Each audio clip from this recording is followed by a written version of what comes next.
আসসালামু আলাইকুম। আপনারা সবাই কেমন আছেন? আশা করি যে যেখানে আছেন ভালো আছেন, সুস্থ আছেন। আলহামদুলিল্লাহ, আল্লাহর অশেষ রহমতে পরিবার পরিজন নিয়ে আছি আর কি মোটামুটি। তো আজকে চলে আসলাম আবারও নিউ একটা ব্লগ নিয়ে আপনাদের মাঝে। আজকের ব্লগটি হচ্ছে রাত্রের বেলায় স্টার্ট করলাম, আর মন মানসিকতা হচ্ছে ভীষণ খারাপ, কি আর বলবো। তো এই যে আমার শাওন, ওকে দেখতে পাচ্ছেন, এই শাওন হচ্ছে ভীষণ ভাবে অসুস্থ, মানে জ্বর, সকাল থেকে হচ্ছে 8-10 বার অলরেডি বমি করে ফেলাইছে, আর একটু পানিও মুখে দিয়ে রাখতে পারতেছে না। তো ওর অবস্থা এরকম দেখা ইটিয়া পর আমি হচ্ছে ডক্টরের কাছে নিয়ে গেছিলাম। তো ওইখানে যে ওষুধ টষুধ আনার পর রাস্তার মাঝে তো ছেলে আমার যা যা অবস্থা, বমি টুমি করে পরে এক দোকান থেকে পানি টাইনি আইনা হচ্ছে ঢালছি, ঢালার পরে বাসায় নিয়ে আসছি। এই মানে ওষুধ টষুধ খাওয়ানোর পরে এখন একটু চোখ মেলে আর কি তাকাইছে, তো ভালো লাগতেছে না। আর সন্তান যদি অসুস্থ হয়, দুনিয়াটা মানে পৃথিবীটা হচ্ছে অন্ধকার মনে হয়, ভালো লাগতেছে না একটু। তো এখন হচ্ছে ডক্টরের কাছ থেকে আইনা হচ্ছে আবার একটু বাইরে গেছিলাম ইতিহার পর আমি ওর জন্য কিছু ফল টল আনার জন্য আর কি, তরল জাতীয় খাবার খাওয়াইতে বলতেছে ডাক্তার, হচ্ছে তরল জাতীয় খাবার খাওয়াইতে বলছে। তো সবাই হচ্ছে আমার বাবার জন্য একটু দোয়া করবেন। আমার কাছে এখন এরকম মনে হয় যে এই পৃথিবীতে মানে শাওনের আমি, আমার শাওনে এরকম হচ্ছে মনে হয় যে ওর হচ্ছে আমি, আমি হচ্ছে ওর। তো ও যেহেতু অসুস্থ হয়ে পড়ছে, আর ও কিন্তু আমার ছেলে কিন্তু আল্লাপাক দিলে আল্লাপাক অনেক ভালো রাখে, ওরে ভালো থাকে। আমারই হচ্ছে আজকে একটা কালকে একটা, এইটা ওইটা হইতেই থাকে, মানে একটার পর একটা। তো আমার শাওনকে কিন্তু আল্লাপাক খুব ভালো রাখছে, ছোটবেলায় যা হয়েছে তো হয়েছে, বড় হয়ে কিন্তু আল্লাপাক খুব ভালো রাখছে, অসুস্থ কম কম হয়। তো আজকে হঠাৎ করে এরকম অসুস্থ হওয়াতে আমার মানে দুনিয়া নিয়ে হচ্ছে ঘুরাইতেছে, ভালো লাগতেছে না। আর ওর কথা শুনে হচ্ছে আমার আরো কান্না আসতেছে। ও বলতেছে যে আম্মু আপারে ফোন দাও, মানে আমার আম্মুর কথা বলতেছে যে আপারে ফোন দাও, আমার দেখতে আসতে বলো। তখন আমার এত কান্না পাইছে, কি আর বলবো। আর যখন যেটা হয় তখন কিন্তু ওইটাই বলো। আর ওর এই অবস্থা দেখা মানে ইতিহাপু তো অলরেডি কান্না করতে করতে শেষ। ওর সকালে বমি করছে, ইতিহাপুর হচ্ছে হুশ নেই, নিয়ে হচ্ছে গোসল করে দিছে, ডক্টরের কাছে ধরে নিয়ে গেছে। রাস্তায় ও এরকম করে দেখে আমার থেকে সে হচ্ছে বেশি কান্নাকাটি করতেছে। মানে ইতিকে হচ্ছে শাওন ভীষণ ভালোবাসে, আর শাওনকে হচ্ছে ইতিহাপু ভীষণ ভালোবাসে। আমার থেকে সে আরো বেশি নার্ভাস হয়ে গেছে শাওনের জন্য। তো এখন আমার বাইরে যে মানে যে শাওনের জন্য টুকটাক কেনাকাটা করে নিয়ে আসছি, দেখাচ্ছি আপনাদের। এখানে হচ্ছে ডাব নিয়ে আসছি একটা, ওরে ডাবের হচ্ছে 150 টাকা পিস চায়। তো পাশেই ডাব বেচে, তো ভাবলাম যে এখন একটা নিয়ে যাই, সকাল আবার তাজা তাজা টাটকা ডাই না খাওয়া মুনি। ডাবটা নিচে রাখো। তো এই যে ডাব নিয়ে আসছি একটা, সামনে প্রদীপ যাও। যেখানে আছে ড্রাগন ফল, অনেক বড় বড়, অনেক বড় বড়, দুইটাই হচ্ছে 1 কেজি হয়ে গেছে যে ড্রাগন ফল আর কি।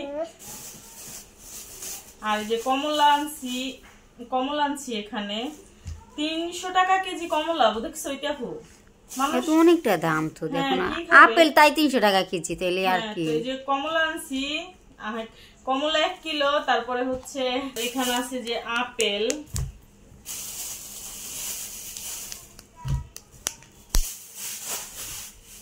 আর এখানে আছে যে একটা আনারস। শাওন হচ্ছে আনারস খাইতে একটু পছন্দ করে না, কয় জিহ্বা ছুইলা যায়। আমি মাঝে মধ্যে আনলেও খায় না, কিন্তু আজকে জ্বর দেখে হচ্ছে আমি একটা আনছি যে জোর করে একটু খাওয়াই দিব। জ্বরের মধ্যে কিন্তু আনারস খাওয়া ভালো। আর এখানে আছে কোয়েল পাখির ডিম, সিদ্ধ ডিম আর কি। তো 4টা হচ্ছে নিয়ে আসছি। এমনি তো শাওন কিন্তু ডিম একটু খাইতে চায় না, ওরে ছোটবেলা থেকে হচ্ছে আমি মাইরা ওরা ডিম খাওয়াইতে পারতাম না। একদিন তো ডিম খাওয়াইতে গিয়ে আমার ছেলের আমি মাইরেই ফেলাই তুলেছিলাম। ওর জন্মের পর তো হচ্ছে আমি ডিম খাওয়াইতেই পারি না, খাই না আমার কথা। তো কোয়েল পাখির ডিম আজকে নিয়ে আসলাম 4টা, সিদ্ধ ডিম আর কি, যে দেখি খাইনি। তারে যে এখানে আছে সাগর কলা নিয়ে আসছি, দেখি খাইনি আর কি। পোলাপান অসুস্থ হইলে হচ্ছে খারাপ লাগে, মার কাছে কোন জিনিসটা খাইবো, কোন জিনিসটা খাইলে সন্তান হয়, এই জন্য সব মায়েরাই পছন্দ করে। তো শাওনের জন্য হচ্ছে বাইরে গিয়ে আর কি এইসব নিয়ে আসছি। তো আর হচ্ছে হাঁসের ডিমও আনা হয়েছে। তো হাঁসের ডিমটা হচ্ছে রাখছে, হাঁসের ডিম সিদ্ধ করে খাওয়াইলে একটু ভালো হইব না। ও তো ডিম খাইতেই চায় না, কি বলবো।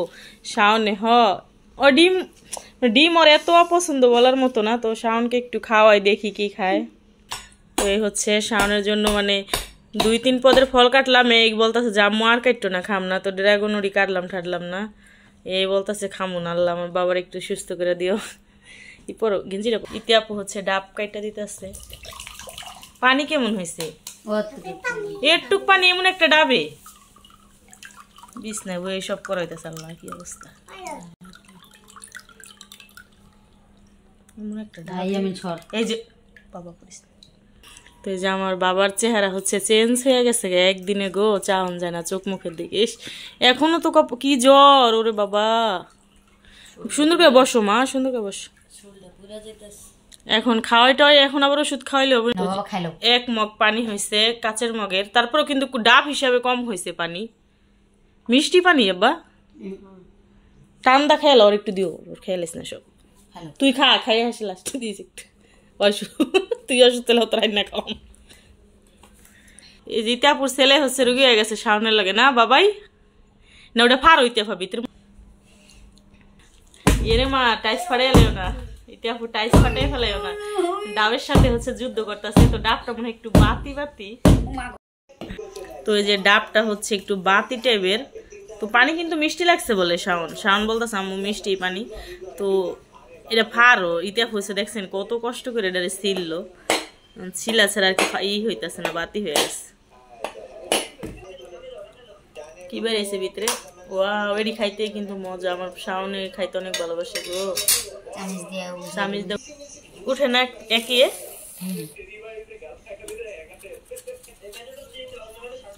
ওয়াও, এরে আমরা বাড়িতে আগে ডাব গাছ থাকতে, হ্যাঁ এই যে এরকম আনাম ধরে উঠাইতো, তারপরে খাইতাম আনাম উঠে।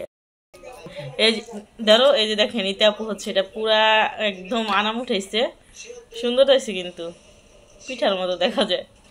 এটা ওঠা আর ডাল লাগবে না। ও থাক, তুমি চোখ বন্ধ করে রাখো, এটা কম্বলটাই না গায়ে দাও।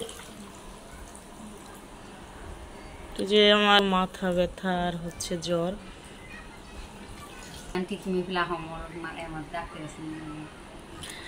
তো অনেক জ্বর অনেক, আর হচ্ছে প্রচুর মাথা ব্যথা।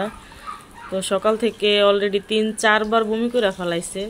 সকাল বলতে ঘুমি থেকে কয়টা বাজে উঠলাম, 11টা বাজে না 10টা বাজে, তখন বলতেছে আম্মু আমার মাথা ব্যথা করে। তো আমি আবার একটু বকলাম কি স্কুলে যাবি না এজন্য মাথা ব্যথা করে। পরে কয় তুমি আমার কপালে হাত দিয়ে দেখো। পরে দেখলাম যে প্রচুর জ্বর আসছে আর হচ্ছে মাথা ব্যথা। পরে ঘরে নাপা এক্সট্রা ছিল, তা হয়েছে একটা খাওয়াই দিছি। এখন দেখি মানে মাথা ব্যথায় কেমন করতেছে। তো মাথা ব্যথার ওষুধ ছিল রুমে, পানি ওষুধ আর কি যেটা মাথায় দেয়, তো ওটা দিয়ে দিলাম। আম্মু আমার এটা মাথায় ধরেই না, ওর মাথায় ধরে না, বাট আমার হাতের আঙুলে একটু লাগছে, তো আমার কেমন ঝিরঝির করতেছে। তো এতটুকু একটু মানুষের মানে এত পরিমাণ জ্বর আসছে, ও হচ্ছে মানে সহ্য করতে পারতেছিল না। তো এখন আবার বমি। তো ইতিহাপুরে ডাকলাম, তো ইতিহাপু হচ্ছে আর আমি মিলা দুজনে ডক্টরের কাছে নিয়ে গেছিলাম। তো ডক্টর হচ্ছে বমির ওষুধ, তারপরে ঢুস দিল, জ্বরের ওষুধ, মানে যা যা দরকার সব দিছে। আর ডক্টর বলল যে বাসায় নিয়ে বেশি করে মাথায় পানি ঢালেন আর তরল জাতীয় খাবার খাওয়ান। তো ও কিছুই খাইতেছে না, ওকে একটু পরে মানে এক একটা করে দিতেছি। এত নুডলস লাভার, শাওন এরকম কোনো দিন নেই, প্রতিদিন নুডলস খায়। ওর টিফিনে দেওয়া হয়, বাসায় রান্না করে দেওয়া হয়, ও নিজে একাই আবার করে খায়। তো সেই মানুষ 1 চামচ নুডলস ও মুখে দেয়নি, দিছে 1 চামচ, দ্বিতীয় চামচের সময় হচ্ছে বমি করে দিছে। এই যে হচ্ছে নুডলসের স্যুপ বানাইয়া দিছি, এখন বললাম যে স্যুপ বানাইয়া দিই 1 চামচ খাও, তা 1 চামচ মুখে দিছে, দ্বিতীয় চামচের সময় হচ্ছে ওরে বমি হচ্ছে, ধরে রাখা যায় না। তো যে আপু ইতিহাপু হচ্ছে পানি ঢেলা দিতেছে, মানে আমার থেকে তারই হচ্ছে দরদ বেশি। সকালবেলা ওরে বমি নিয়ে হচ্ছে গোসল টোসল করে তেল দিয়ে দিচ্ছে মাথায়, এখন আবার ধৈরা হচ্ছে ডক্টরের কাছে নিয়ে গেছিল, পানি ঢেলা দিতেছে। ওর ছেলে যে কোথায় তার খবর নাই, কিন্তু একজনের সেবা করতেছে। তো আমার মনটা হচ্ছে ভীষণ খারাপ হয়ে গেছে। আর সন্তান যদি অসুস্থ থাকে, একটা মা কিন্তু কখনোই ভালো থাকতে পারে না, কাজকাম হাতে ওঠে না। তো সব মিলে হচ্ছে ভীষণ খারাপ লাগতেছে, এদিকে নিজেও কিন্তু অতটা সুস্থ না। তারপর যাই হোক, আমি চাই যে আমি অসুস্থ থাকি, আমার সন্তান সুস্থ থাক, এটা কিন্তু আমি না, প্রত্যেকটা মাই চায় যে নিজে অসুস্থ থাক, সন্তান সুস্থ থাক। তো সবাই শোনার জন্য একটু দোয়া করেন। আর ডালবো বাবা? হ্যাঁ হ্যাঁ, বেশি ঢালা লাগবে না, ঠান্ডা ঠান্ডা। তো শাওন কিন্তু আল্লাপাক কিন্তু শাওনের অনেক সুস্থ রাখে। ছোটবেলায় যাই যা হয়েছে কিন্তু বুঝের হয়ে শাওন আল্লাপাক খুব সুস্থ রাখে, ভালো থাকে। আমার এক একটার পর এক একটা হইতে থাকে। তো আমার শাওনের মানে আবার যখন মানে এক একটা হয় তখন আবার একদম সিরিয়াস হয়ে যায়। তো শাওনের জন্য সবাই একটু দোয়া করবেন। আল্লাহ হাফেজ। মাথায় একটু তেলটা দিও, হ্যাঁ তেলটা দিবা মাথায় একটু।